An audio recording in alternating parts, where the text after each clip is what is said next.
இன்றைக்கு சரித்திரத்தினால் நிரூபிக்கப்படும் கிறிஸ்தவம் என்ற தலைப்பிலே செய்தியை கொடுக்கிறேன். பல வேதங்கள் கற்பனை காவியங்களாக இருக்க, பரிசுத்த வேதாகமும் சரித்திர ரீதியானதாக இருப்பது அதனுடைய தனிச்சிறப்பாகும். சுமார் 6000 வருட சரித்திரத்தை தன்னகத்தை கொண்டுள்ள பரிசுத்த வேதாகமத்தை தேவன் நம்முடைய கரங்களில் கொடுத்திருக்கிறார். 6000 வருட சரித்திரமும் ஒரு பிழையும் இல்லாமல் நம்முடைய கரங்களிலே கிடைத்திருக்கிறது என்றால் இது தேவனால் எழுதப்பட்ட புத்தகமே என்று வேறென்ன. கிமு 280 எகிப்திய ஆராய்ச்சியாளர் ஒருவர் எழுதின சரித்திர புத்தகத்தில் 140 எகிப்திய அரசர்களின் பெயர்களை குறிப்பிட்டுள்ளாராம். ஆனால் இவற்றில் 49 அரசர்களின் பெயர்கள் மாத்திரமே சரியானவை என்று இப்பொழுது கண்டுபிடித்திருக்கிறார்கள். தொலோமி என்ற சரித்திர ஆராய்ச்சியாளருடைய சரித்திர குறிப்புகள் 1300 வருடங்களாக சரியானவை என்று நம்பப்பட்டு வந்தன. ஆனால் 18 பாபிலோனிய அரசர்களின் பெயர்களை அவர் தனது சரித்திர குறிப்புகளில் எழுதியுள்ளார். இந்த 18 பாபிலோனிய அரசர்களின் பெயர்களில் பெரும்பான்மையானவை கல்வெட்டுகளிலோ நினைவு சின்னங்களிலோ காணப்படவே இல்லை. பாபிலோனிய சரித்திரத்தின் கதை இவ்வாறு இருக்கிறது. ஆனால் பரிசுத்த வேதாகமத்தில் இஸ்ரவேலையும் யூதாவையும் ஆண்ட அரசர்களின் 40 பேர்களின் பெயர்கள் குறிப்பிடப்பட்டுள்ளன. இவர்கள் காலத்தில் வாழ்ந்த 26 அந்நிய அரசர்களின் பெயர்களும் குறிப்பிடப்பட்டுள்ளன.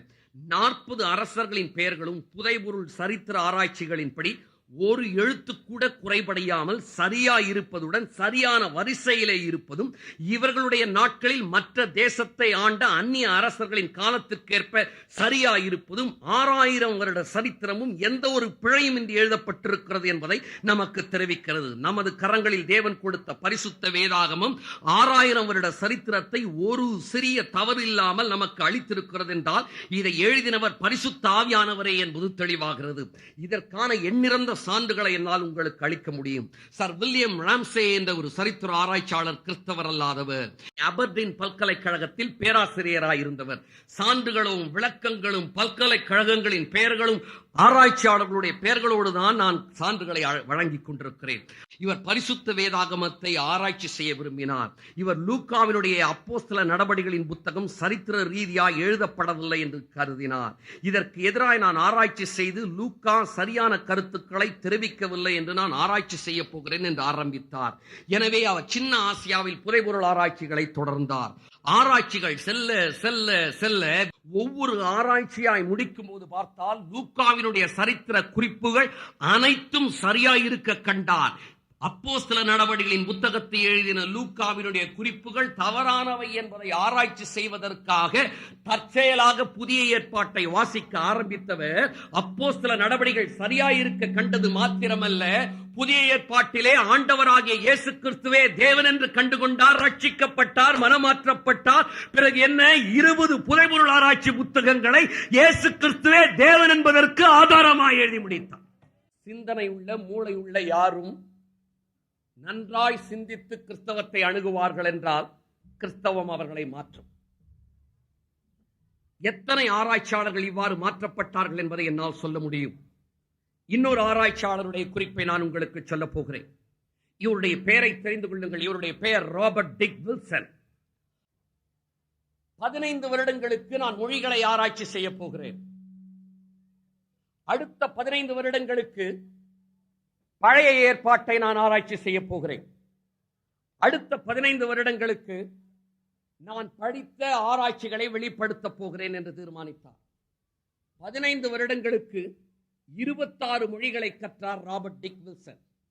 Greek, Latin, French, Germany, Hebrew, Italy, Spanish, Portuguese, Aramaic, Syria, Arabic, Babylonian, Ethiopic, எகிப்திய மொழி, கோஆப்டிக் மொழி, பெர்ஷியன் மொழி, ஆர்மீனியன் என்று சுமார் 26 மொழிகளில் டிக் வில்சன் தேர்ச்சி பெற்றார் 15 வருடங்களில். ராபர்ட் டிக் வில்சனுடைய குறிப்பை மாணவ பருவத்திலேயே அவர் தீர்மானத்தை செய்துவிட்டார். 15 வருடங்களுக்கு பரிசுத்த வேதாகமத்தோடு இணைக்கப்பட்டிருக்கிற மொழிகளை நான் படிக்கப் போகிறேன். அடுத்த 15 வருடங்களுக்கு பழைய ஏற்பாட்டை நான் ஆராய்ச்சி செய்ய போகிறேன். அடுத்த 15 வருடங்களுக்கு என்னுடைய ஆராய்ச்சிகளை வெளிப்படுத்த போகிறேன். இன்றைக்கு அவருடைய ஆராய்ச்சி கண்டுபிடிப்புகள் எல்லாம் வெளியாகி கொண்டிருக்கின்றன. அவருடைய முடிவான கருத்தை வாசிக்கிறேன். கவனமாய் பிடித்துக் கொள்ளுங்கள் இருதயத்துக்குள்ளே. பரிசுத்த வேதாகமத்தின் உண்மையான தன்மையை முழுவதுமாய் ஆராய்ந்து அறியக்கூடிய அளவுக்கு அறிவு படைத்த மனிதன் உலகில் யாருமே கிடையாது. மறுபடியும் சொல்லுகிறேன், பழைய ஏற்பாட்டை 15 வருடமும் 26 மொழிகளை 15 வருடமும் படித்த ராபர்ட் டிக் வில்சன் தெரிவிக்கிறார், பரிசுத்த வேதாகமத்தின் உண்மையான தன்மையை முழுவதுமாக ஆராய்ந்து அறியக்கூடிய அளவுக்கு அறிவு படைத்த மனிதன் உலகில் யாருமே கிடையாது. உலகத்தின் தலைவிதி இந்த புத்தகத்தில் எழுதப்பட்டிருக்கிறது. ஆகையால் தான் அமெரிக்க ஜனாதிபதியாகிய ரொனால்ட் ரீகன் தெரிவித்தார், உலகத்தில் நம்ம எதிர்நோக்கி இருக்கிற எல்லா பிரச்சனைகளுக்குமான பதில் பரிசுத்த வேதாகமத்தின் 2 அட்டைகளுக்கு நடுவே உண்டு, அதற்காக நாம் அதில் பார்க்க வேண்டும், அவ்வளவே என்று சொன்னார். ஜார்ஜ் வாஷிங்டன் சொன்னார், பரிசுத்த வேதாகமும் தேவனும் இல்லாமல் தேசத்தை சரியான முறையில் ஆட்சி செய்ய முயலாது. பாரத தேசத்தின் தந்தையாக கருதப்படுகிற மகாத்மா காந்தியடிகள் சொன்னார், எத்திசையில் செல்லுவது என்ற முடிவெடுக்க முடியாத சந்தர்ப்பங்கள் எனக்கு பல சமயங்கள் உண்டாகி இருக்கின்றன, உங்களுக்கும் உண்டாகி இருக்கும். அப்போதெல்லாம் பரிசுத்த வேதாகமத்தை நோக்கியே நான் திரும்பி இருக்கிறேன். பரிசுத்த வேதாகமத்தின் புதிய ஏற்பாடு கூறும் வார்த்தையிலிருந்து என்னுடைய சூழ்நிலைக்கு தேவையான பலனை நான் பெற்றுக்கொண்டேன். அல்லேலூயா, அல்லேலூயா.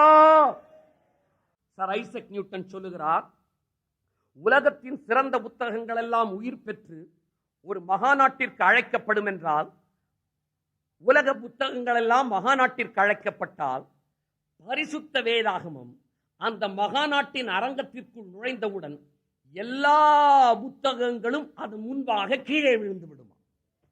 யாரால் வருத்தப்பட்டால் சர் ஐசக் நியூட்டனிடம் போய் வருத்தப்படுகிறார். அவர் சொன்னது, அது நான் சொல்லவில்லை. சரித்திர ரீதியான புத்தகம் பரிசுத்த வேதாகமம்.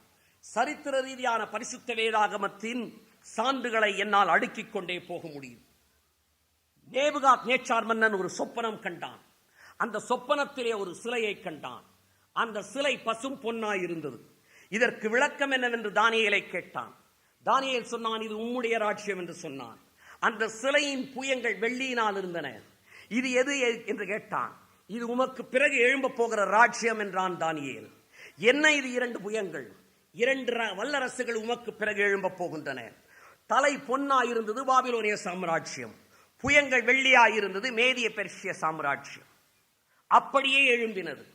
அதனுடைய சிலையின் தொடைகள் வெண்கலமாயிருந்தன. இது என்ன? அடுத்த சாம்ராஜ்யம். யார் இந்த சாம்ராஜ்யம்? கிரேக்க சாம்ராஜ்யம். வேதம் உலகத்தில் எந்த சரித்திர சாம்ராஜ்யங்கள் எழும்பும் என்று சொன்னதோ அந்த சாம்ராஜ்யங்கள் தான் எழும்பின. வெண்கலத்திற்கு ஒப்பான கிரேக்க சாம்ராஜ்யம் உலகத்தில் எழும்பினது. அலெக்சாண்டருக்கு முடிசூட்டு விழாவிலே கிரீடத்தை வைத்த போது வெண்கலத்தினால் தான் கிரீடத்தை வைத்துக் கொண்டானாம். வேதவசனத்திலே அலெக்சாண்டரை வெண்கலத்திற்கு தான் ஒப்பிட்டிருக்கிறார்கள். வெண்கலத்திற்கு ஒப்பான கிரேக்க சாம்ராஜ்யம் எழும்பியது. கிரேக்க சாம்ராஜ்யத்திற்கு பிறகு யார் எழும்புவார்கள்? இரும்பை போன்ற ரோம சாம்ராஜ்யம் எழும்பும். மகா அலெக்சாண்டரை குறித்து சரித்திர புத்தகத்திலே தான் நான் படித்திருக்கிறேன். ஆனால் பரிசுத்த வேதாகமத்திலும் மகா அலெக்சாண்டரை குறித்து, நான் சரித்திர புத்தகத்தில் படித்த அலெக்சாண்டரை குறித்து என்னுடைய வேதாகமும் முன்னறிவித்திருக்கிறது என்பதை கண்டவுடனே நான் மகிழ்ந்து போனேன். என்னுடைய பெரிய மாபெரும் நம்பிக்கையை தேவன் எனக்கு கொடுத்திருக்கிறபடியா, கிறிஸ்தவம் என்ற மாபெரும் பொக்கிஷத்தை, பரிசுத்த வேதாகம் என்ற மாபெரும் பொக்கிஷத்தை தேவன் நமக்கு கொடுத்தபடியா. அலெக்சாண்டரை குறித்து வேதவசனம் எங்கே தெரிவிக்கிறது? பெல்ஷாத்சார் ராஜ்யபாரம் பண்ணின 3ஆம் வருஷத்திலே தானியேலுக்கு ஒரு தரிசனம் காணப்பட்டதாம்.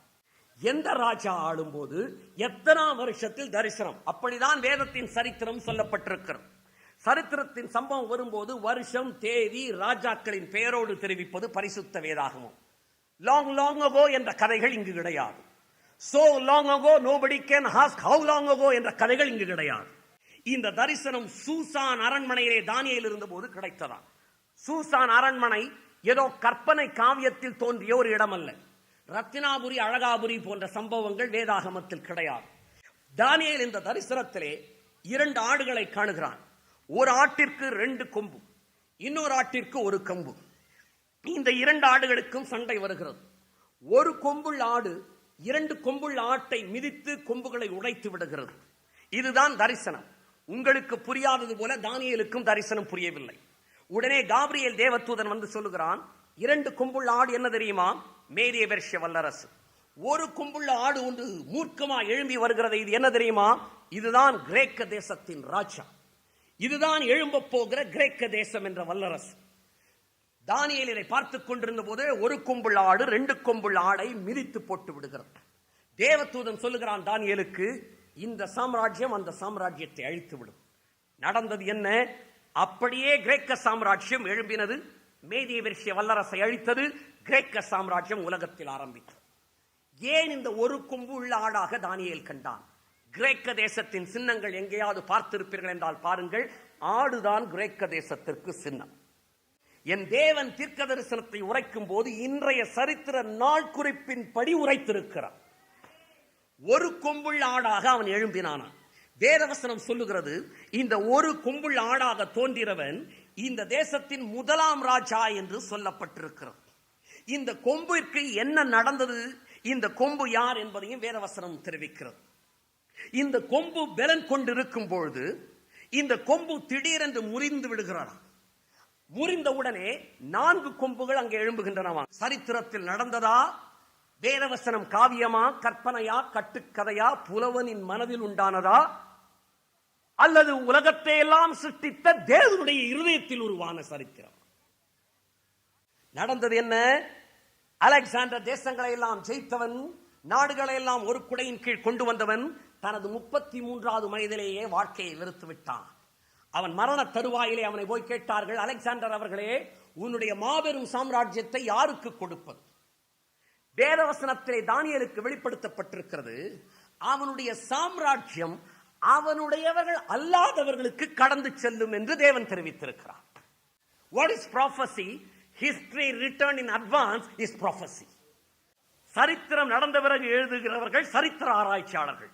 சரித்திரம் நடைபெறுவதற்கு முன்னதாக எழுதுகிறவர் என் ஆண்டவர். அந்த ஆண்டவரை தான் நாம் தேவன் என்று பெற்றிருக்கிறோம். அந்த ஆண்டவரை தேவன் என்று பெற்ற இந்த ஜனத்தை காட்டிலும் பாக்கியமும் சீரை பெற்ற ஜனம் வேறு எதுவா இருக்க முடியும்? இந்த ஒரு கொம்பு முறிந்தவுடனே 4 கொம்புகள் எழும்பினவாம். அலெக்சாண்டர் மனம் வெறுத்து மரண தருவாயிலே இருக்கும்போது அவனை கேட்ட உடனே சொன்னானா, என்னுடைய ராஜ்யம் பலவானுக்கே கடந்து செல்ல வேண்டும். என்னுடைய ராஜ்யத்தை என்னுடைய பிள்ளைகளுக்கு அல்ல, என்னுடைய 4 தளபதிகளுக்கு பகுத்து விடுங்கள். அப்படியே அலெக்சாண்டர் மரித்தவுடனே அவனுடைய 3 மனைவிகள், 2 பிள்ளைகள், 1 தம்பி, அவனுடைய மனைவி, அலெக்சாண்டரின் தாய் எல்லாருமே 15 வருடத்திற்குள்ளாய் மரித்து விட்டார்கள். அவனுக்கு அலெக்சாண்டர் என்ற ஒரு கொம்பு முறிந்தவுடனே 4 தளபதிகளுக்கு கிரேக்க சாம்ராஜ்யம் பகுக்கப்பட்டது. வேதவசனம் சொன்னது கிரேக்க சாம்ராஜ்யம் 4ஆய் பகுக்கப்படும் என்று. அப்படியே பகுக்கப்பட்டது. லைசிமாக்கஸ், காசண்டர், செல்யூக்கஸ், டொலோமி என்ற 4 பேருக்கு கிரேக்க சாம்ராஜ்யம் வேதத்தின் சரித்திரத்தின் படி பகுக்கப்பட்டது. உங்கள் சிந்தனை தூண்டத்தக்கதாக சொல்லுகிற இந்த செல்யூக்கஸ் நிக்கேடார் தான் இந்தியா வரைக்கும் சண்டை ஓட்டு வந்தவன். 2ஆம் சந்திரகுப்த மௌரியருடன் போர் புரிந்து பூற்றவர். பின்னர் தன் மகளை நமது இந்திய அரசனுக்கு திருமணம் செய்து கொடுத்தவர். இந்த செல்யூக்கஸ் நிக்கேடார் தான் 4 கொம்பில் 1 கொம்பு என்று என்னுடைய வேதத்தின் தீர்க்க தரிசனம் எழுதி வைத்திருக்கிறது. இது 3ஆம் வகுப்பு சரித்திர பாடம். 3ஆம் வகுப்பு சரித்திர பாடத்தை 3000 வருடங்களுக்கு முன்னரே எழுதி வைத்திருப்பது என்னுடைய பரிசுத்த வேதாகமம். கரங்களை தட்டி தேவனை சோத்தரிப்போமா? அல்லேலூயா சொல்லி தேவனை சோத்தரிப்போமா? இயேசு ராஜா வாழ்க என்று சொல்லி ஸ்தோத்தரிப்போமா? இந்த கிரேக்க சாம்ராஜ்யத்தின் ராஜாவாகி அலெக்சாண்டரை வேதவசனம் தெரிவித்திருக்கிறதே, அலெக்சாண்டருக்கு இவனை குறித்து முன்னறிவிக்கப்பட்டது வேதத்தில் சொல்லப்பட்டிருக்கிறது தெரியுமா? அலெக்சாண்டர் ராஜ்யங்களை எல்லாம் ஜெயித்துக் கொண்டு வரும்போது ஒரு சமயம் அவனுடைய சேனையானது எருசலேமை கைப்பற்றுவதற்காக எருசலேமுக்கு முன்பாக பாளையம் இறங்குகிறது. எருசலேமில் உள்ள இஸ்ரவேலர் எல்லாம் பயந்து நடுங்கி எருசலேமின் தேவாலயத்தில் பலியிட்டு தேவனை நோக்கி கூப்பிடுகிறார்கள். அப்போது பிரதான ஆசாரியனாய் இருந்தவன் எருசலேமிலே ஜாடுவா என்பவன். இவன் யூதர்களை கூப்பிட்டு சொல்லுகிறான், நாளை நாம் நேரடியாக அலெக்சாண்டரை சந்திக்க போகிறோம் என்று சொல்லுகிறான். அடுத்த நாள் எருசலேமின் கதவுகளை திறக்கிறான். எல்லா யூதர்களையும் லேவியரையும் அழைத்துக் கொண்டு ஒரு பெரிய ஊர்வலமாக மகா அலெக்சாண்டரை சந்திக்க புறப்படுகிறான். மகா அலெக்சாண்டரை சந்திக்க இஸ்ரவேலின் லேவிய பரிவாரம் கடந்து செல்லுகிறது. அலெக்சாண்டர் தன்னுடைய சிங்காசனத்தில் வீற்றிருந்து பார்த்துக் கொண்டிருக்கிறான். தூரத்திலே லேவியருடைய பரிவாரம் அந்த ஆரம்பரத்தோடு வந்து கொண்டிருக்கிறது. பார்த்த அலெக்சாண்டர் தன்னுடைய சிங்காசனத்தை விட்டு இறங்குகிறான். ஓடி போய் இஸ்ரவேலின் தேவனாகிய பிரதான ஆசாரியனை தழுவிக்கொள்ள அலெக்சாண்டர் ஓடுகிறான். அந்த பிரதான ஆசாரியனிடத்தில் நெருங்கும் போது பார்த்தால் பிரதான ஆசாரியனாகிய ஜாடுவாவினுடைய தலையிலே கர்த்தருக்கு பரிசுத்தம் என்ற பட்டயம் கட்டப்பட்டிருக்கிறது. இதை பார்த்தவுடனே அலெக்சாண்டர் அதை அப்படியே தாழ விழுந்து பணிந்து கொள்ளுகிறான். உடனே அலெக்சாண்டரின் தளபதிகள் நினைக்கிறார்கள், அலெக்சாண்டருக்கு புத்தி பேதலித்து விட்டது என்று நினைக்கிறார்கள். அலெக்சாண்டர் ஜாடுவா என்ற பிரதான ஆசாரியனை கட்டிப்பிடித்துக் கொள்ளுகிறான். உடனே அலெக்சாண்டர் தன்னுடைய அரியணைக்கு வந்தவுடனே அவனுடைய தளபதிகள் கேட்கிறார்கள், ஏன் இந்த ஜாடுவாவை போய் நீ பிடித்துக் கொண்டார்? இவனை அல்லவா நாம் கைப்பற்ற வந்திருக்கிறோம் என்று சொல்லி. அப்போது அலெக்சாண்டர் சொன்னானா, எனக்கு புத்தி பேதலிக்கவில்லை. நான் மாசிடோனியாவிலிருந்து யுத்தத்தை ஆரம்பிப்பதற்காக காத்திருந்த போது, ஆசியாவை எவ்வாறு பிடிப்பது என்று நான் நினைத்த போது, என்னுடைய கனவிலே இதே ஜாடுவாவை நான் பார்த்தேன். இந்த ஜாடுவா இதே ரத்தாம்பர வஸ்திரம் அணிந்தவனாய் எனக்கு தோன்றினான். அவன் சொன்னான், நீ தான் அடுத்த சாம்ராஜ்யத்தை உலகத்தில் நிறுவுவாய், நீ ஜெயம் பெறுவாய், மேதி பெருசிய வல்லரசை நீ அழிப்பாய், நீ தான் அடுத்த வல்லரசு என்று எனக்கு சொன்னான். நான் சொப்பனத்தில் கண்ட அதே ஜாடுவாவை என் கண் முன்னதாக வர நான் கண்ட உடனே நான் அவனை போய் தழுவிக்கொண்டே, மகா அலெக்சாண்டர் சொன்ன வார்த்தைகளை சொல்லுகிறேன், ஜனமே சிந்தியுங்கள். அவன் சொன்னானாம், நான் ஜாடுவாவாகிய பிரதான ஆசாரியனை பணியவில்லை, இந்த ஜாடுவாவிற்கு பிரதான ஆசாரிய பட்டத்தை கொடுத்த இஸ்ரவேலின் தேவனைத்தான் நான் பணிந்து கொண்டே, ஜாடுவாவையோ தழுவிக்கொண்டேன் என்று சொன்னானாம். அன்பு சகோதரனே சகோதரியே, கிறிஸ்தவம் சரித்திர ரீதியானது. இதற்கு சான்று என்று கேட்கிற இதயங்களுக்கு பதில் சொல்லுகிறேன். சரித்திர உலகம் அறிந்த பிளேவியஸ் ஜோசிபஸ் தம்முடைய புத்தகத்தின் ஆன்டிக்விட்டிஸ் ஆஃப் தி ஜூஸ் என்ற இவ்வளவு பெரிய புத்தகத்தில் இந்த சம்பவத்தை குறித்திருக்கிறார். பிறகு நடந்தது என்ன தெரியுமா? ஜாடுவா அலெக்சாண்டரை அழைத்துக் கொண்டு எருசலேம் தேவாலயத்திற்கு கொண்டு சென்றானா. அலெக்சாண்டர் அவர்களே, உங்களை குறித்து எங்கள் தீர்க்கதரிசி முன்னறிவித்திருக்கிறார். தானியேல் தீர்க்கதரிசன புத்தகத்திலே உன்னை குறித்து முன்னறிவிக்கப்பட்டிருக்கிறது.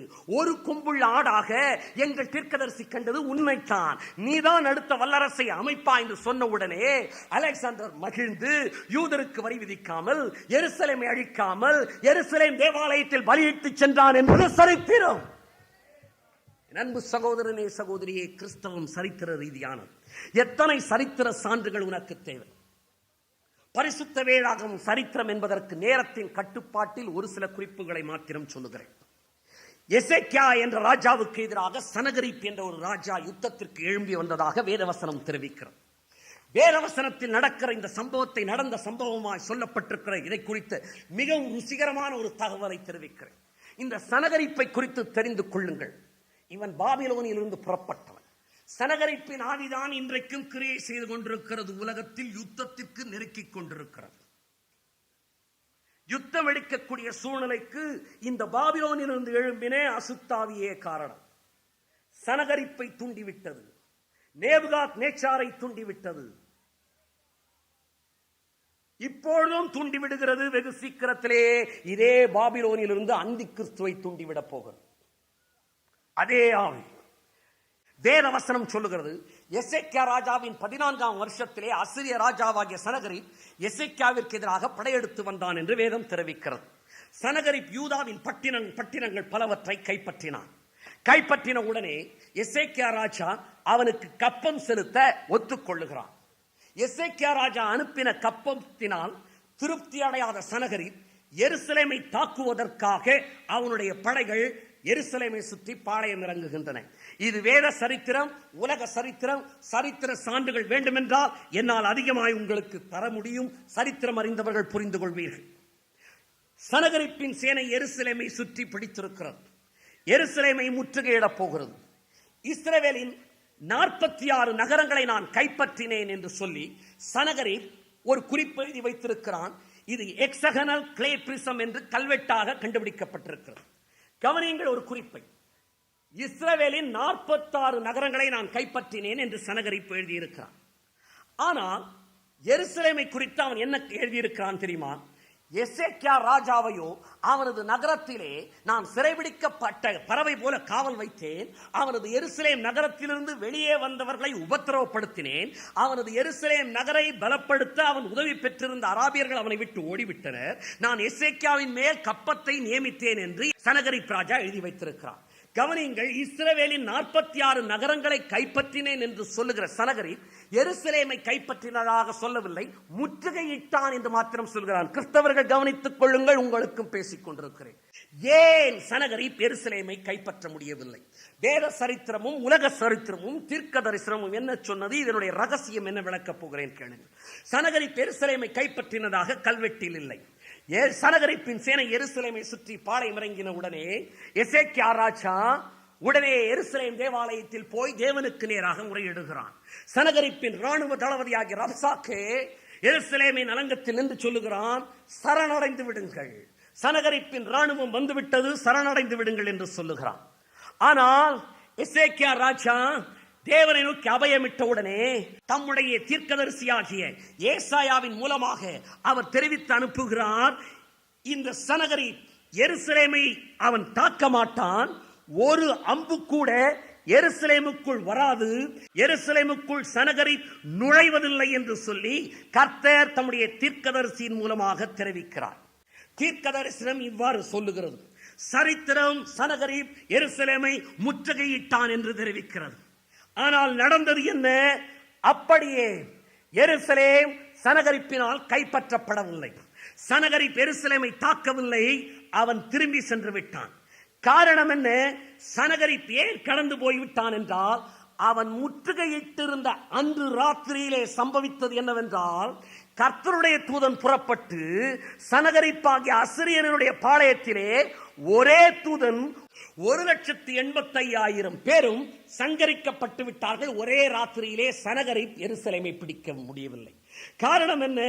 தேவன் உரைத்தார், இந்த சனகரிப் எருசலேமுக்குள் நுழைவதில்லை என்று சொல்லி. ஏசாயா சொன்னான் நுழைவதில்லை என்று.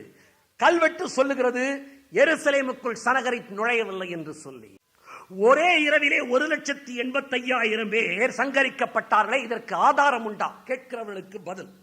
சமீபத்திலே லாகிஸ் நகரத்திலே ஸ்டார்கே என்ற ஆராய்ச்சியாளர் ஆராய்ச்சி செய்தார். ஒரு மாபெரும் கல்லறையை கண்டுபிடித்தார்கள். அந்த மாபெரும் கல்லறையிலே ஒரே அறையில் ஒரே இடத்தில் 2000 எலும்புக்கூடுகள் அடக்கம் பண்ணப்பட்டிருந்ததை கண்டுபிடித்தார்கள். ஆராய்ச்சியாளர்கள் ஆராய்ச்சி செய்த போது இது சனகரிப்பின் காலத்தைச் சேர்ந்த சனகரிப்பினுடைய ராணுவ வீரர்களுடைய கல்லறை என்பதை கண்டுபிடித்திருக்கிறார்கள். அது மாத்திரமல்ல, இந்த 2000 எலும்புக்கூடுகளும் அவசரமாக அடக்கம் பண்ணப்பட்டிருக்கின்றன என்பதை கவனித்தார்கள். காரணம் என்ன, ஏன் என்று அவர்கள் வியந்த போது பரிசுத்த வேதாகமம் பதிலளிக்கிறது, அன்று ராத்திரியிலே 1,85,000 பேரை தேவதூதன் சங்கரித்தான் என்று சொல்லி புதைபொருள் ஆராய்ச்சி இன்றைக்கு பதில் கொடுத்து விட்டது. ஆராய்ச்சியாளர்கள் தகவல் தெரிவித்திருக்கிறார்கள், இந்த 1,85,000 பேரும் சனகரிப்பின் ராணுவ வீரர்களாய் மரித்தவர்களாய் இருக்கலாம். அதனால்தான் இவர்களை அவசரமாக புதைத்து விட்டு சென்றிருக்கிறார். 1,85,000 பேர் செத்தால் மெதுவாகவா புதைப்பார்கள்? அவசரமாகத்தான் புதைத்திருப்பார். ஆராய்ச்சியாளர்களுடைய கருத்தை சொல்லுகிறேன். அவர்கள் சொன்னார்கள், கவனியங்கள், அற்புதத்தின் தொடர்கதை அது. அற்புதம், கிறிஸ்தவம் அற்புதத்தின் மார்க்கம். அல்லேலூயா! அது அற்புதத்தின் மார்க்கம். அற்புதம் முடிவதில்லை, தொடர்கிறது. 1,85,000 போர் வீரர்களை அவசரமாக புதைத்து விட்டு சென்றார்களே. புதைபொருள் ஆராய்ச்சியாளர்கள் என்ன தெரிவித்திருக்கிறார்கள் என்றால், ஆராய்ச்சி செய்த போது இந்த போர் வீரர்கள் எல்லாம் ஒரே இரவிலே திடீரென்று கொள்ளை நோயினால் மரித்திருக்கிறார்கள் என்று சொல்லி. கொள்ளை நோயினால் தான் மரித்திருக்கிறார்கள். தேவதூதன் சங்கரித்தான் என்று வேதம் சொல்லுகிறது. ஆம், தேவதூதன் சங்கரித்தான் என்று வேதம் சொல்லுகிறது. கொள்ளை நோயால் மரித்ததை ஒரே இரவிலே 1,85,000 பேருக்கு கொள்ளை நோயை அனுமதித்து தேவன் எதிரியின் பாளையத்தை சிதறடித்தார். அது மாத்திரமல்ல, அற்புதம், 1,85,000 பேரை எருசலேம் நகரத்தின் வாயிலிலே வாரிக்கொண்டு போன கொள்ளை நோய் எருசலேமுக்குள் நுழையாதது அற்புதத்திலும் அற்புதம். அல்லேலூயா, அல்லேலூயா! சனகரிப்பின் சேனையில் 1,85,000 பேர் கொள்ளை நோயினால் வாரிக்கொள்ளப்பட்டது அற்புதம். 1,85,000 பேரை வாரிக்கொண்ட கொள்ளை நோய் எருசலேமுக்குள் நுழையாதது அற்புதத்திலும் அற்புதம். என்னுடைய தேவனுடைய அற்புதங்களின் தொடர்ச்சி, தொடர்கதைதான். இஸ்ரவேல் புத்திரருக்கு செங்கடல் பிரிந்தது அற்புதம். அதே செங்கடல் எகிப்தியரை அழித்து போட்டது அற்புதத்தில் அற்புதம். எத்தனை சாட்சிகள் தேவை? அழிக்க முடியும். சரித்திர பூர்வமானது பரிசுத்த வேதாகம். சனகரிப் எருசலேமை கைப்பற்றவில்லை என்பதை வேதவசனம் தெளிவாக முன்னறிவித்து விட்டது. சரித்திரத்தின்படியே புதைபொருள் ஆராய்ச்சி பதில் கொடுத்து விட்டது. பாபேல் கோபுரம் சம்பவம். பாபிலு என்ற இடத்திலே சினையார் என்ற தேசத்திலிருந்து ஒரு கோபுரம் எழும்பினது. இந்த கோபுரம் தேவனுக்கு எதிராக எழும்பினது. வேதவசனம் இதை குறித்து ஆதியாகமம் 11ஆம் அதிகாரத்தில் சொல்லியிருக்கிறது. கவனியுங்கள், தேவ ஜனமே, இன்றைக்கு எழும்ப போகிற யுத்தமாக பேசப்படுகிறது. வெடிக்கலாம், வெடிக்காமல் போகலாம். ஆனால் இந்த யுத்தத்தின் ஆவி எழும்பி இருக்கிறதே சினேயார் தேசத்திலிருந்து எழும்பினது. இதற்குள்ள ஒப்புவமையை ஆவிக்குரியவர்கள் கண்டு கொள்ளட்டும். ஏனென்றால் மறுபடியும் இதே ஆவி எழும்ப போகிறது. சனகரிப்பை தூண்டிவிட்ட ஆவி, நேபுகாத் நேச்சாரை தூண்டிவிட்ட ஆவி, அந்தி கிறிஸ்துவை தூண்டிவிடப் போகிற ஆவி, அதுதான் இன்றைக்கு யுத்தத்தை தூண்டிவிட்டுக் கொண்டிருக்கிறது. கேளுங்கள், பாபேல் என்ற இடத்திலிருந்து கோபுரத்தை கட்ட வேண்டும், தேவனுக்கு எதிராக எழும்ப வேண்டும் என்ற ஒரு திட்டம் வந்தது. ஆதியாகமம் 11ஆம் அதிகாரத்தில் வானளாவக்கூடிய கோபுரம் கட்டப்பட்டதாக வேதவசனம் தெரிவிக்கிறது. இதை நிம்ராத் என்பவன் கட்டினான் என்று வேதவசனம் சொல்கிறது.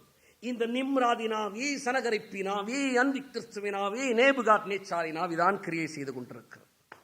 இந்த நிம்ராது தான் இந்த பெரிய இந்த பாபேல் கோபுரத்தை கட்டினதாக வேதவசனம் தெரிவிக்கிறது. இன்றைக்கு சரித்திர ஆராய்ச்சியாளர்கள் பாபேல் கோபுரத்தை ஆராய்ச்சி செய்ய ஆரம்பித்தார். இதற்கான சரித்திர தகவல்களை திரட்ட ஆரம்பித்தார்கள். வேதம் சொன்ன பாபேல் கோபுரம் கட்டப்பட்டதா? சரித்திரத்தை பேசுகிறேன் இப்போது. ஹெரோடேட்டஸ் என்ற சரித்திர ஆராய்ச்சியாளர்கள், சரித்திரம் படித்த மாணவர்கள் கூட ஹெரோடேட்டஸ் உடைய பெயரை அறிந்திருப்பார்கள். நான் தவறவில்லை என்பதற்கு அவர்கள் சாட்சியாக முன்னதாக வைத்துவிட்டு பேசுகிறேன்.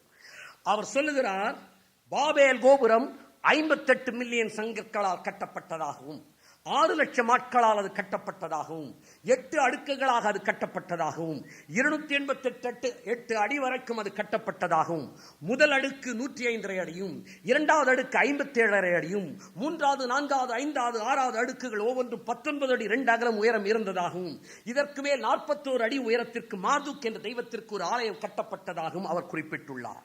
ஹெரோடேட்டஸ் தெரிவிக்கிறார், இதற்கு 800 தாலந்து தங்கம் பயன்படுத்தப்பட்டதாகவும், அதாவது சுமார் 240 மில்லியன் டாலர் மதிப்புள்ள தங்கம் பயன்படுத்தப்பட்டிருக்கிறது என்றும், இந்திய கணக்கில் சொன்னால் 288 கோடி ரூபாய் மதிப்புள்ள தங்கம் பயன்படுத்தப்பட்டிருக்கிறது என்றும், 42 வருடங்கள் கட்டப்பட்ட இந்த கோபுரம் பிறகு அப்படியே கைவிடப்பட்டு விட்டது. ஏன் என்று தெரியவில்லை.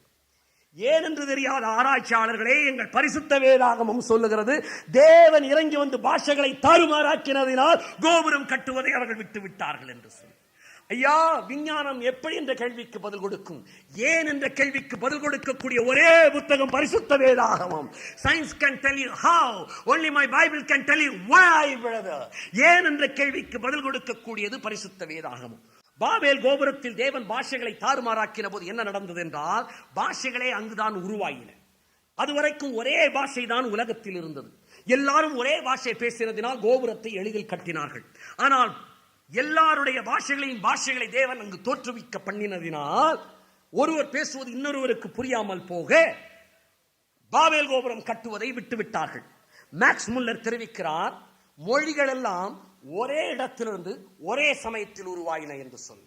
மொழிகளை ஆராய்ச்சி செய்கிறவர்களுக்கு பெயர் பைலாலஜிஸ்ட் என்பதாகும். ஆல்ஃபிரட் ரொபெட்டி என்ற மொழி ஆராய்ச்சியாளர், பைலாலஜிஸ்ட், தெரிவிக்கிறார், உலகத்தின் மொழிகள் எல்லாம் ஒரே இடத்திலிருந்து ஒரே சமயத்தில் உருவாகி இருக்கின்றது. எந்த மொழி எப்போது ஆரம்பித்தது என்பதை நமக்கு ஏற்ற மாதிரி நாம் நம்முடைய வசதிப்படி சொல்லிக் கொள்ளுகிறோம். ஆனால் சரித்திர ஆராய்ச்சியாளர்கள் சொல்லுகிறார்கள், உலகத்தின் மொழிகள் எல்லாம் ஒரே இடத்திலிருந்து ஒரே சமயத்தில் உருவாகி இருக்கின்றன. காரணம் எப்படி, ஏன் என்று தெரியவில்லை என்று சொல்லி. ஆனால் பரிசுத்த வேதாகமம் தெரிவிக்கிறது, பாஷைகள் பாபேல் கோபுர சம்பவத்திற்கு பிறகுதான் எழும்பின என்று சொல்லி. அதற்கு முன் ஒரே பாஷை தான் இருந்தது. என் தேவன் இறங்கி வந்து பாஷைகளை தாறுமாறாக்கினதினால் தான் பாஷைகளே உண்டாயின. ஏன் பாஷை ஒரே இடத்தில் உருவாயினது, ஏன் பாஷை ஒரே சமயத்தில் உருவாயினது என்று வியக்கின்ற பைலாலஜிஸ்டுகளே, ஏன் பாஷை ஒரே இடத்திலிருந்து உருவாயினது என்று கேட்கிற மொழி ஆராய்ச்சி வல்லுநர்களே, ஏன் என்ற கேள்விக்கு பதில் சொல்லக்கூடியது எங்கள் பரிசுத்த வேதாகமம் தான். ஏனென்றால் எங்கள் தேவன் பாஷைகளை தாறுமாறாக்கினார், இன்றைக்கு நவமானதாகவும் மாற்றி இருக்கிறார் அந்நிய பாஷை அடையாளத்துடன். இந்த பாபேல் கோபுர சம்பவம் நடந்ததுதான். இதை புதைபொருள் ஆராய்ச்சியாளர்களும் ஆராய்ச்சி செய்திருக்கிறார்கள். இதற்கும் தேவையானதை நான் சொல்லத்தான் போகிறேன். பாபேல் கோபுரம் கட்டப்பட்ட இடத்தில் புதைபொருள் ஆராய்ச்சியாளர்கள் ஆராய்ச்சி செய்த போது சமீபத்திலே ஒரு கல்வெட்டு ஒன்றை கண்டுபிடித்தனர். கல்வெட்டின் குறிப்பை வாசிக்கப் போகிறேன். இந்த கோபுரத்தை கட்டுவது தேவனுடைய கோபத்தை தூண்டினது. எனவே தேவன் அவர்கள் கட்டினதை இடித்து போட்டார்.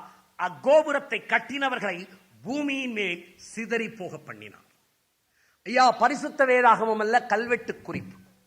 எந்த இடத்தில் கண்டெடுக்கப்பட்டது? பாபேல் கோபுரம் இருந்த கட்டப்பட்ட இடத்தில் கண்டுபிடிக்கப்பட்ட கல்வெட்டு. அது மாத்திரமல்ல, இந்த பாபேல் கோபுரம் இருந்த இடத்திற்கு அருகிலே ஒரு பெரிய சமவெளியை கண்டுபிடித்தார்கள். இதுதான் தூரா என்ற சமவெளி என்று ஆராய்ச்சியாளர்கள் கண்டறிந்திருக்கிறார். இந்த தூரா சமவெளியிலே தான் பொற்சிலையை நிறுத்தினான் நேபுகாத் நேச்சார். எல்லாரும் வணங்க வேண்டும் என்று சொல்லி கட்டளையிட்டான்.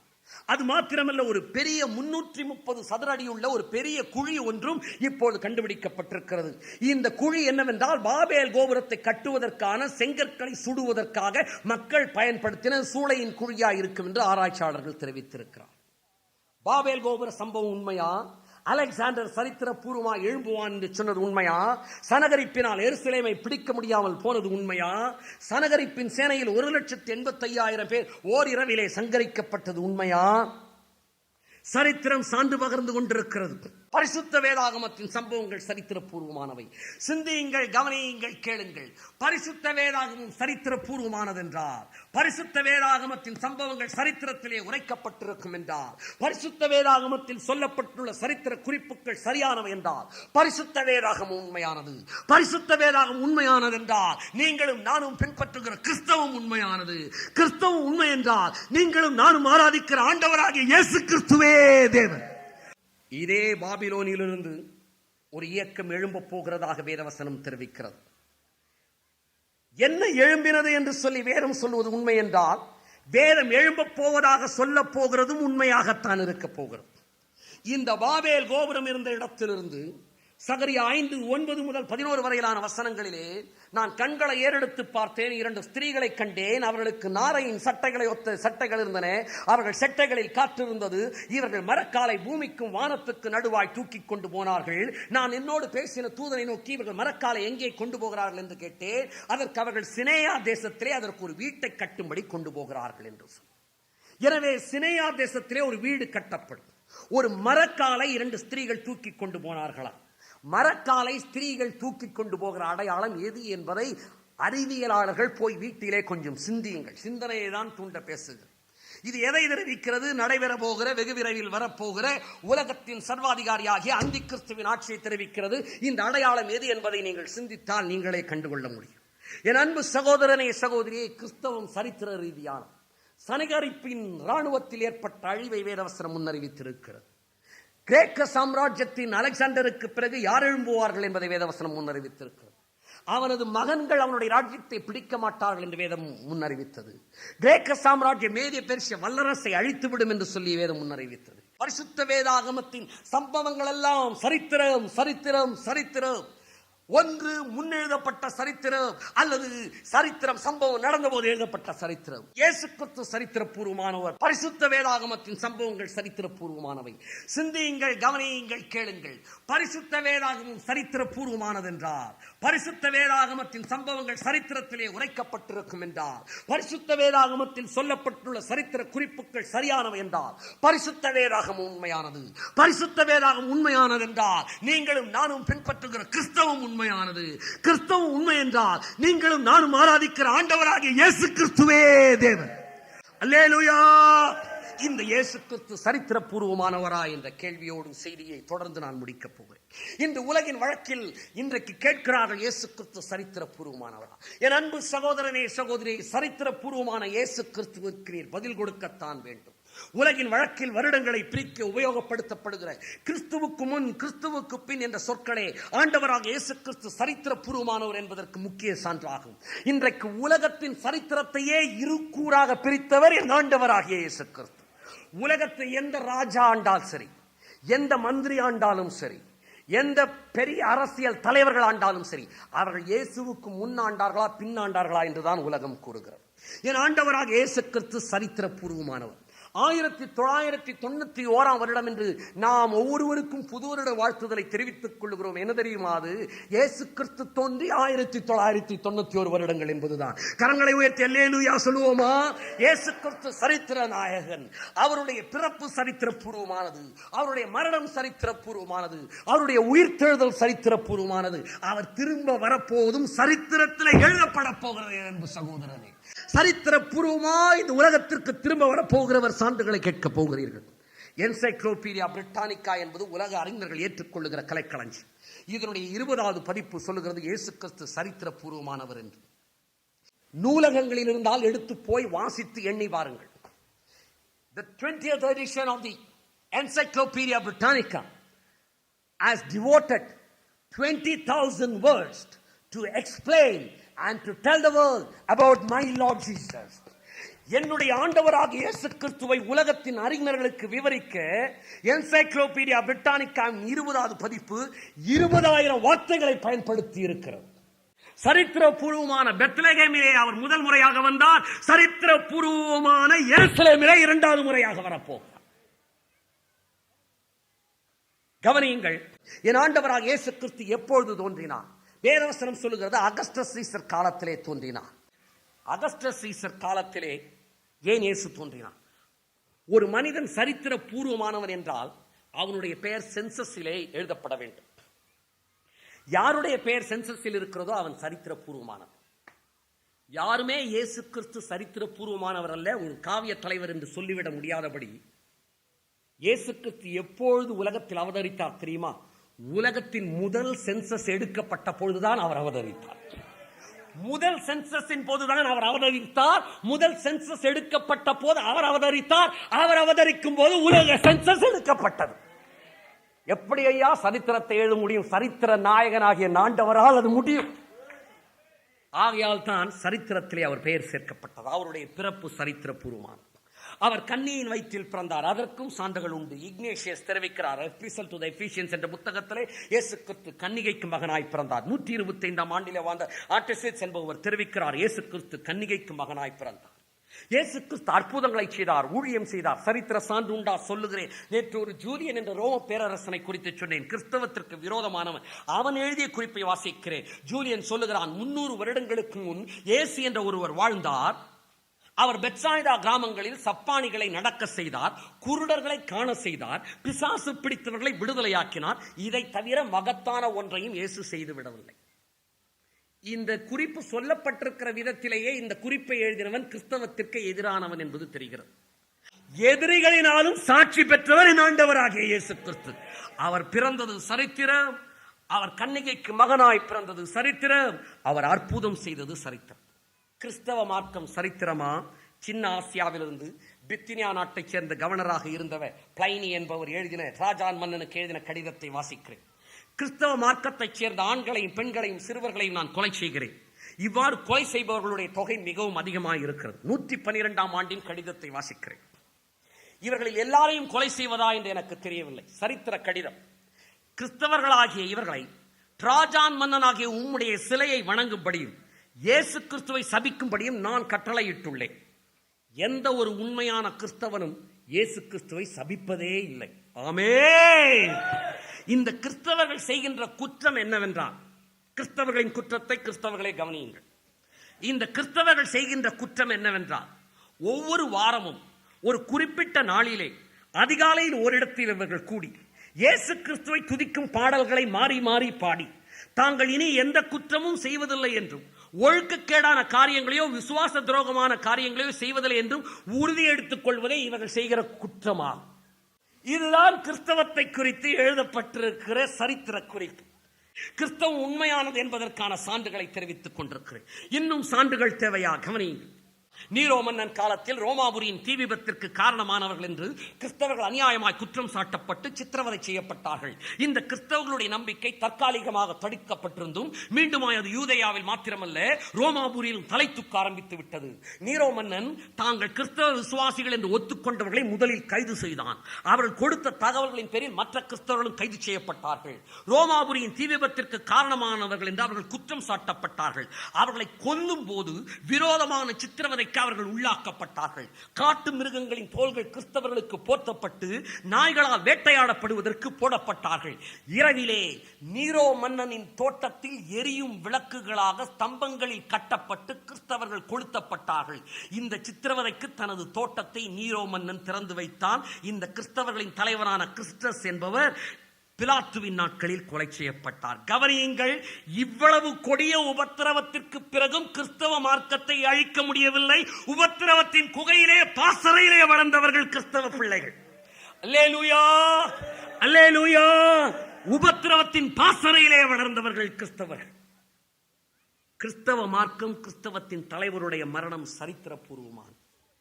இயேசு கிறிஸ்துவின் சிலுவை மரணம் சரித்திரபூர்வம். அவருடைய பிறப்பு சரித்திரபூர்வமானது. அவருடைய அற்புதங்கள் சரித்திரபூர்வமானது. அவருடைய மார்க்கம் சரித்திரபூர்வமானது. அவருடைய மரணம் சரித்திரபூர்வமானதா? யூதர்களுடைய டால்முடிலிருந்து வாசிக்கிறேன். பஸ்கா பண்டிகைக்கு முந்தின நாளில் நாசரேத்தைச் சேர்ந்த இயேசு சிலுவையில் அறையப்பட்டார். அவர் தமது மாய வித்தைகளினாலே இஸ்ரவேலரை வஞ்சித்துக் கொண்டிருந்தார் என்பதற்காக அவர் கொலை செய்யப்படுவார் என்று 40 நாட்களாக நாங்கள் எச்சரிப்பு கொடுத்தோம். அவரை காப்பாற்ற அவரை அறிந்தவர்கள் முன் வருமாறு அறிவித்திருந்தோம். ஆனால் யாரும் வரவில்லை. ஆகவே பஸ்கா பண்டிகைக்கு முந்தின நாள் அவர் சிலுவையில் அறையப்பட்டார். ஐயா, அம்மா, இயேசு உலகத்தில் பிறந்தார் என்று சரித்திரம் சாட்சி சொல்லுகிறது. இயேசு கிறிஸ்து கன்னிகைக்கு பிறந்தார் என்று வேதம் மாத்திரம் அல்ல, சரித்திரம் சொல்லுகிறது. உலகத்தின் முதல் சென்சஸ் சொல்லுகிறது இயேசு உலகத்தில் பிறந்தார் என்று. இயேசு அற்புதங்களை செய்தார் என்று கிறிஸ்தவர்களை கொன்று குவித்த ஜூலியன் குறிப்பு எழுதி வைத்திருக்கிறார். அவரால் ஸ்தாபிக்கப்பட்ட கிறிஸ்தவ மார்க்கம் நன்மை செய்கிறவர்களாய், பாவம் செய்யாதவர்களாய், மனிதர்களை மாற்றுகிறதா இருந்தது என்று சொல்லி சரித்திர ஆராய்ச்சியாளர்கள் எழுதி வைத்திருக்கிறார்கள். அது மாத்திரமல்ல, இந்த இயேசு கிறிஸ்து சிலுவையில் அறையப்பட்டார் என்பதற்கு இந்த வேதத்தின் சாட்சிக்கு சரித்திரம் சான்று பகர்ந்து கொண்டிருக்கிறது. இன்னும் சான்று வேண்டுமா சொல்லுகிறேன். இயேசு கிறிஸ்து சிலுவையில் அறையப்பட்டு தொங்கும் போது ஒரு பெரிய காரிருள் சூழ்ந்ததா, அந்தகாரம் சூழ்ந்ததாய் வேதவசனம் தெரிவிக்கிறது. பெரிய கல்வியறிவு இல்லாத சுவிசேஷங்கள் எழுதி வைத்திருக்கிறார்கள். என் ஆண்டவராகிய இயேசு கிறிஸ்து சிலுவையிலே தொங்கின போது அந்தகாரம் சூழ்ந்தது. உண்மையா? தாலஸ் என்ற கிறிஸ்தவர் அல்லாத சரித்திர ஆராய்ச்சியாளர். நான் எடுக்கிற சான்றுகள் எல்லாம் கிறிஸ்தவத்துக்கு விரோதமாய், கிறிஸ்தவத்துக்கு வெளியே இருந்தவர்களுடைய சான்றுகளை சொல்லிக் கொண்டிருக்கிறேன். தாலஸ் சொல்லுகிறார் தம்முடைய 3வது சரித்திர புத்தகத்திலே, இயேசு கிறிஸ்துவின் சிலுவை மரணத்தின் போது ஒரு பெரிய அந்தகாரம் பூமியை சூழ்ந்தது. ஐயா, சுவிசேஷங்கள் குறிப்பிட்ட அந்தகாரத்திற்கு சரித்திரம் சான்று பகர்கிறது. இன்னும் விளக்க விரும்புகிறேன். இந்த தாலஸ் என்ன சொல்லுகிறார் தெரியுமா? அந்தகாரம் சூழ்ந்தது உண்மை. ஆனால் அது ஏன் தெரியுமா ஏற்பட்டது? இயேசு சிலுவையில் அறையப்பட்டதினால் அல்ல, அது சூரிய கிரகணத்தினால் ஏற்பட்டது. இவர் கிறிஸ்தவர் அல்லாதவர், எனவே எழுதியிருக்கிறார். சரி, இதற்கு விளக்கம் தரப்போகிறோம் நாம் இப்போது. இயேசு கிறிஸ்து எப்போது சிலுவையில் அறையப்பட்டார்? பஸ்கா பண்டிகை நாட்களில் சிலுவையில் அறையப்பட்டார் என்று வேதம், சரித்திரம் எல்லாம் சொல்லுகிறது. அப்படி என்றால் பஸ்கா பண்டிகை எப்பொழுது கொண்டாடப்படும்? பௌர்ணமி நாட்களில் கொண்டாடப்படும். பௌர்ணமி நாட்களில் சூரிய கிரகணம் தோன்றாது என்பது வானவியல் அறிஞர்களாக எல்லாருக்கும் தெரியும். சரித்திர ஆசிரியருக்கு தெரியவில்லை. சரித்திர ஆசிரியருக்கு சரித்திரம் தான் தெரியும். பரிசுத்த வேதாகமத்தை கரங்களில் பிடித்தவர்களுக்கு எல்லாமே தெரியும். அல்லேலூயா, அல்லேலூயா. என் ஆண்டவராகிய இயேசு கிறிஸ்து உலகத்தில் தோன்றினது உண்மை, கன்னிகைக்கு மகனாய் பிறந்தது உண்மை, அற்புதங்கள் செய்தது உண்மை, அந்தகாரம் சூழ்ந்தது உண்மை. மனுமக்களுக்காய், உனக்காய், எனக்காய் பிதாவானவர் தம்முடைய குமாரனை சிலுவையிலே மரிக்க ஒப்புக் கொடுத்த அந்த ஒரு நேரம், தேவன் தன்னுடைய மகனை விட்ட அந்த நேரம், அந்தகாரம் உலகம் முழுவதும் சூழ்ந்ததற்கு சரித்திரம் சான்று பகருகிறது. ஐயா, சரித்திரம் சான்று பகருகிறது. அம்மா, நீ அந்த இயேசு கிறிஸ்துவை ஏற்றுக்கொள்ளும்படிக்கா. சரித்திர ஆராய்ச்சியாளர்கள் எதற்கு எழுதினார்கள் என்றால், ஒருவேளை சரித்திர குறிப்பாக மாத்திரமல்ல, இந்த 20ஆம் நூற்றாண்டின் சரித்திர அறிஞர்களும், சரித்திரம் படித்தவர்களும், கல்வி ஞானிகளும், மேதைகளும் ஒருவேளை அதிகம் படித்து விட்டோம் என்பதனால இயேசு கிறிஸ்துவை மறுதலித்து விட்டுவிடக் கூடாது என்பதற்காக என் தேவன் சரித்திர ஞானிகளும் தம்முடைய தெய்வீகத்தை எழுதி வைக்கும்படி செய்து வைத்திருக்கிறார். அன்பு சகோதரன், நீ வாசிக்கிற சரித்திர புத்தகம் இயேசுவே ஆண்டவர் என்று உனக்கு சாட்சி கொடுக்கும். பல்கலைக்கழகத்தின் சரித்திர கூடங்கள் இயேசு தேவன் என்று சாட்சி பகர்கின்றன. உங்கள் படிப்பிற்கு பின்னால் நீங்கள் போட்டுக் கொள்ளுகிற பட்டங்கள் கூட அதை தான் சொல்லிக் கொண்டிருக்கின்றன. சிலருக்கு பின்னால் இருப்பது எதுவென்று தெரிவதில்லை. இயேசுவே ஆண்டவர், இயேசுவே ஆண்டவர், இயேசுவே ஆண்டவர். இயேசு கிறிஸ்து வாழ்ந்தது உண்மை, மரித்தது உண்மை, உயிர்த்தெழுந்தது உண்மையா? புரூக் வெஸ்ட்காட் என்ற சரித்திர ஆராய்ச்சியாளருடைய குறிப்பை நான் வாசிக்கப் போகிறேன். உலகத்தின் சரித்திரத்தில் வேறு எந்த நிகழ்ச்சியும் இயேசு கிறிஸ்துவின் உயிர்த்தெழுதலை போல ஆதாரபூர்வமானதாக நிரூபிக்கப்பட்டதில்லை என்று சொன்னால் மிகையாகாது. புரொஃபசர் தாமஸ் ஆர்னால்டை குறித்து படித்தவர்கள் இங்கு இருப்பார்கள் நிச்சயம் என்று நம்புகிறேன். ஹிஸ்டரி ஆஃப் ரோம் என்ற மாபெரும் சரித்திர புத்தகத்தை எழுதினவர் அவர் சொல்லுகிறார், இயேசு கிறிஸ்துவின் வாழ்க்கைக்கும் மரணத்திற்கும் உயிர்த்தெழுதலுக்குமான ஆதாரங்கள் போதுமானவையாக இருக்கின்றன. சிறப்பான ஆதாரங்கள், சிறப்பில்லா ஆதாரங்கள் என்ற ஆதாரத்தை வைத்து பார்க்கும்போது இயேசு கிறிஸ்துவின் உயிர்த்தெழுதலுக்கான ஆதாரங்கள் சிறப்பான ஆதாரங்கள் என்ற வகையை சேர்ந்ததாகவே இருக்கின்றன. ஆயிரக்கணக்கான ஆராய்ச்சியாளர்கள் இயேசு கிறிஸ்துவின் உயிர்த்தெழுதலை குறித்து துல்லியமாக ஆராய்ச்சி செய்து கருத்துக்களை வெளியிட்டுள்ளனர். நானும் இவர்களை ஆராய்ந்து வருகிறேன். மற்றவர்களை இயேசு கிறிஸ்துவின் உயிர்த்தெழுதலை நம்ப வைப்பதற்காக நான் இதை செய்யவில்லை.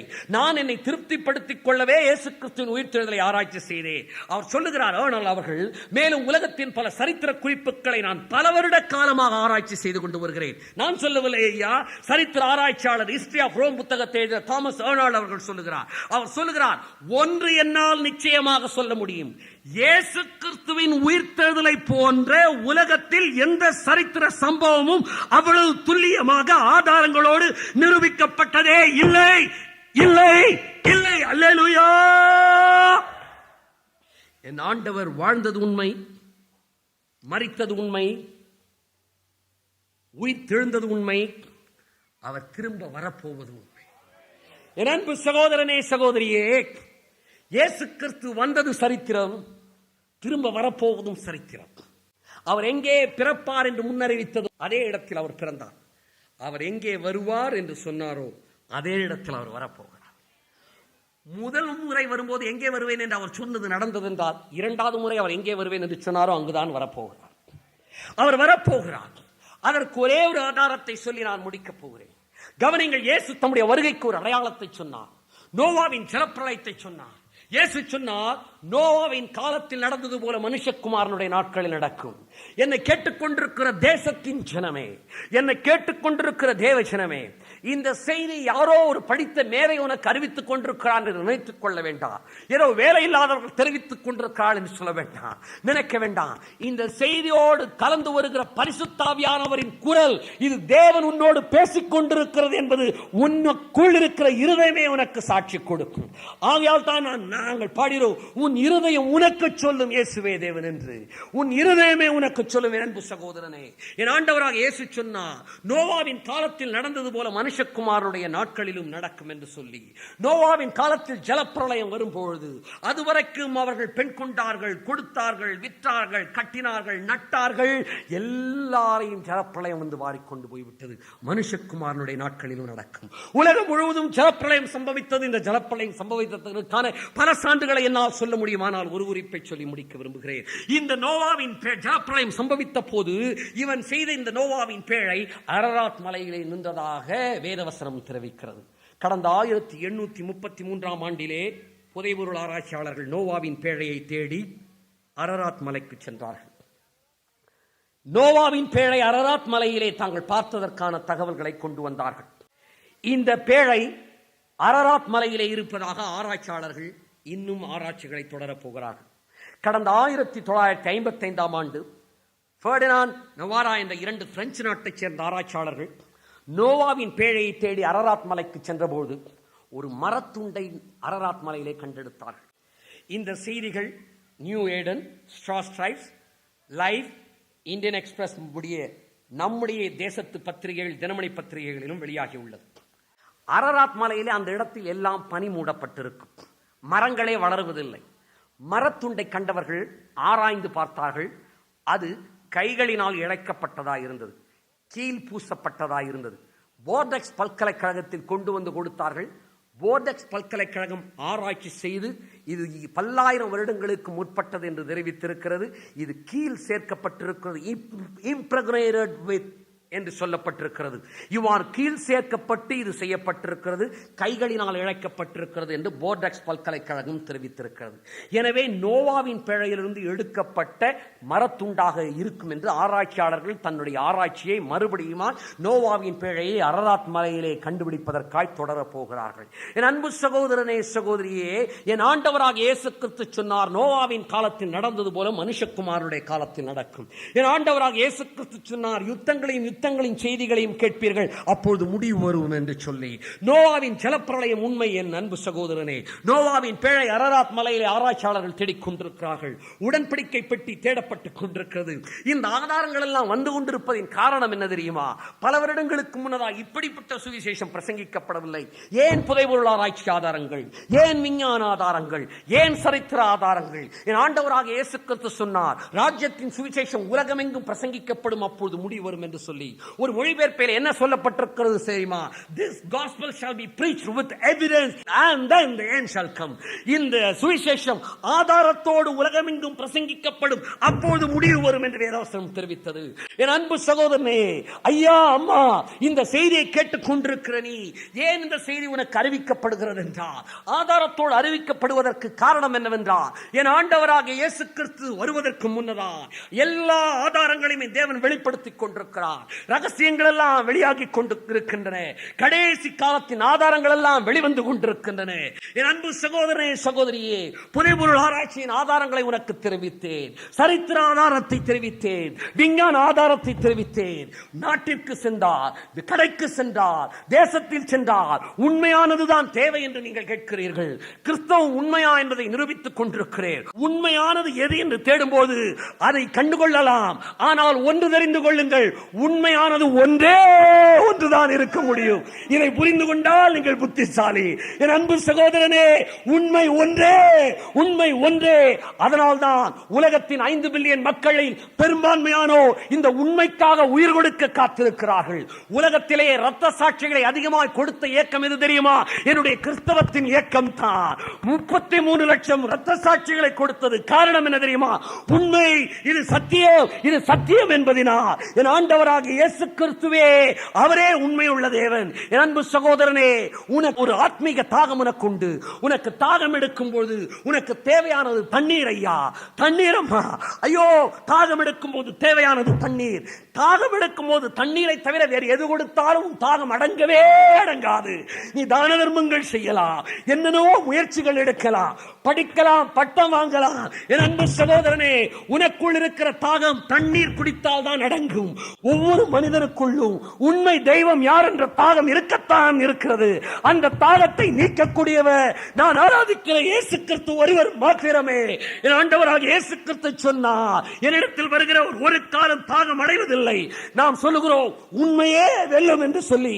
கிறிஸ்தவம் உண்மை என்றால், கிறிஸ்தவம் உண்மை என்றால் உண்மையே வெல்லும். என் ஆண்டவராக இயேசு கிறிஸ்து ஒருவர் மாத்திரமே உன் பாவங்களை மன்னிக்க கூடியவர்.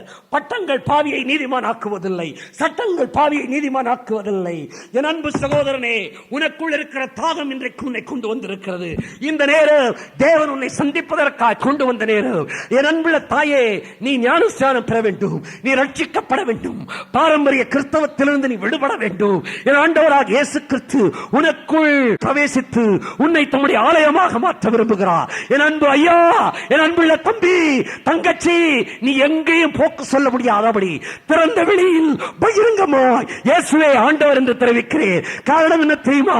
உன்னை அவர் சந்திக்க விரும்புகிறார். நான் பிரசங்கிக்கிற இயேசு கிறிஸ்து காலிய தலைவர் அல்ல, கற்பனை புருஷன் அல்ல, துறவரின் வாயிலில் தோன்றியவர் அல்ல, சரித்திர புருஷர், சரித்திர விதமாய் தோன்றினவர், சரித்திரமாய் சிலுவையில் உனக்காய் மரித்தவர், உனக்காய் தரித்திரரானவர், உனக்காய் பாவமானவர், உனக்காய் வியாதிகளை மேற்கொண்டவர். அந்த இயேசு கிறிஸ்துவை ஏற்றுக்கொள்ள விரும்புவார் என்றார். உனக்காக நான் செபிக்க விரும்புகிறேன். Please subscribe.